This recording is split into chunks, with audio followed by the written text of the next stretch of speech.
For me, buying a watch has always been a long, considered, well thought out process. However, sometimes buying a watch is a bit more like buying fish and chips. Sometimes you'll be walking home from work in the middle of winter, it'll be dark, it'll be raining, and you're trying to get home desperately. You're walking down the high street and you come across a local fish and chip shop. The smell of frying fish, salt and vinegar, it draws you in, it pulls you in by the nose, an irresistible urge which just says goodness awaits inside. You duck in through the door, take shelter from the rain, order a portion of cod and chips, latterly served up, wrapped in paper, in a carrier bag which is put down the front of your coat to both keep your food dry and you warm. You speed home, chuck your coat, chuck your shoes, drop them by the door, on the sofa, and eat the fish and chips right out the paper in front of a good film. That's exactly how I felt when I laid eyes on this, the Christopher Ward Super Compressor. It was enough to stop me scrolling in my tracks. I had to go in, I had to have a closer look. This is a watch that totally caught me by surprise, and I couldn't be happier for it. Welcome to Walking with Watches. This is my review. Let's get into it. Unboxing the Christopher Ward Super Compressor was a real treat. Even though the box itself is compact, the watch inside feels incredibly well protected thanks to thoughtful padding and solid presentation. Right away, the build quality stands out. It feels premium and precise. Along with the watch, you get some nice extras, the warranty card, microfiber cloth, all beautifully put together, book explaining the history and mechanics of a super compressor. Overall, the packaging strikes a perfect balance between practicality, quality, and a touch of refinement that makes the whole experience feel special. When it comes to aesthetics, the Christopher Ward Super Compressor has so many thoughtful details that really make it stand out. The first thing that caught my eye was the cushion case.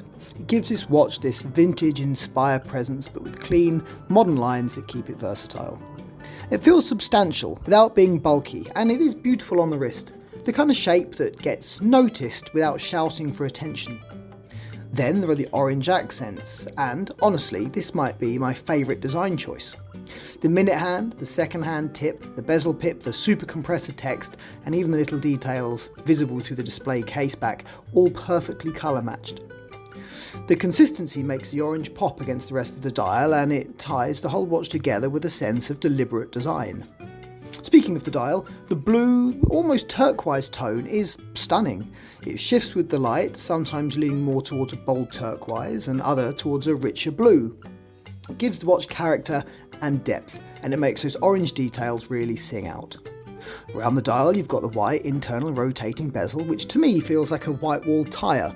Bold, crisp, more than a little bit retro, with the numerals on that bezel that even have an automotive quality, almost like the font you'd see on a horizontal speedometer in a vintage car. It's subtle, but it adds a charm, and it makes it feel like more than just another dive watch. The details continue with the trident counterweight on the second hand, a small touch that adds personality and ties into Christopher Ward's branding without being overdone. The applied indices are another highlight, precise, sharply finished, and they catch the light in a way that makes the watch feel far above its price bracket. Functionally, the twin crowns are beautifully executed and they sit well, easy to grip, and they feel solid when you operate them. The bracelet is just as impressive. Thoughtful design, excellent fit and finish, and a micro-adjust system that shows Christopher Ward was thinking about the real-world wearer and their comfort when they designed this watch and put it together. Altogether, this doesn't just feel like a well-designed watch. It feels like a watch that could sit easily in a higher price bracket. In fact, when I compare it to entry-level Tag Heuers or Seikos around the same price point, the Super Compressor feels far more refined, better considered, and noticeably higher in quality the moment you pick it up. It's all these little details working together that make the Super Compressor such a joy to own and wear.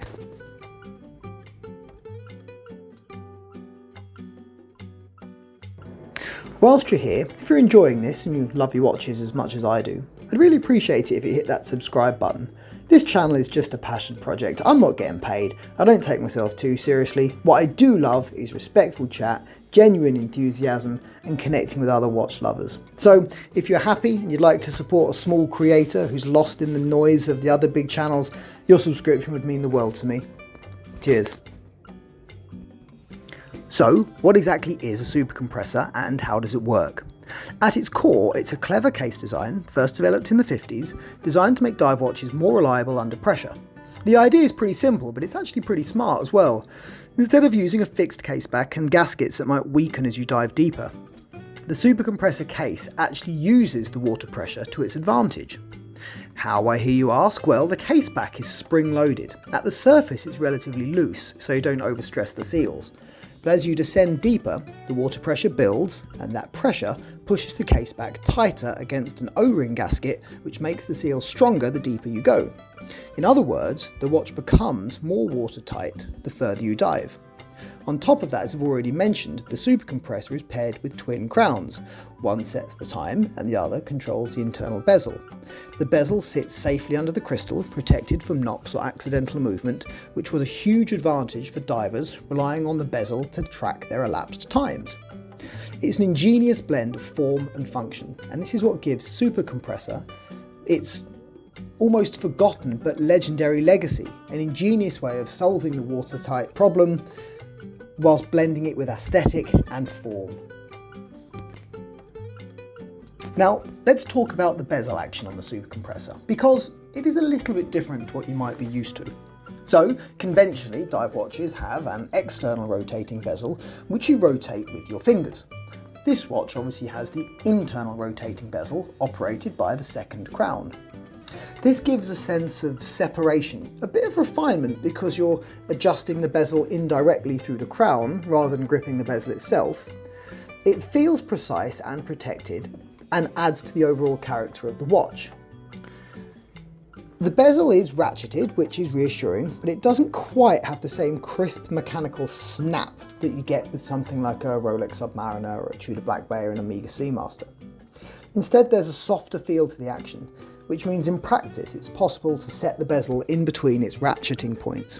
When this happens, it can look or feel like there's a bit of back play within the dive bezel, but it's actually just where the dive bezel has been sighted.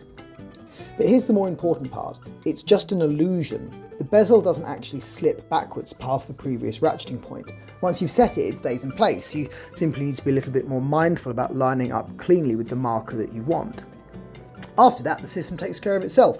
There's no danger at drifting or moving out of position, as you get the added benefit of the bezel being safely tucked away under the crystal, protected from bumps and accidental knocks. It's a slightly different experience than the traditional dive bezel, but it's very easy to get used to. It's solid, dependable, and very much part of the super compressor's charm. So, why did I choose the Christopher Ward Super Compressor? Well, I think you've already seen from everything we've discussed, the case design, dial details, bezel action, there's lots of reasons why this watch drew me in. But beyond the individual features, there's something about the overall package that just clicked for me. I can honestly see this becoming my daily watch for the next 6 months. It's the right blend of personality, wearability and quality that makes it quite hard for me to put down. Let me know what you guys think in the comments below. Thank you again for watching. This is Walking with Watches. You guys are the best. Cheers.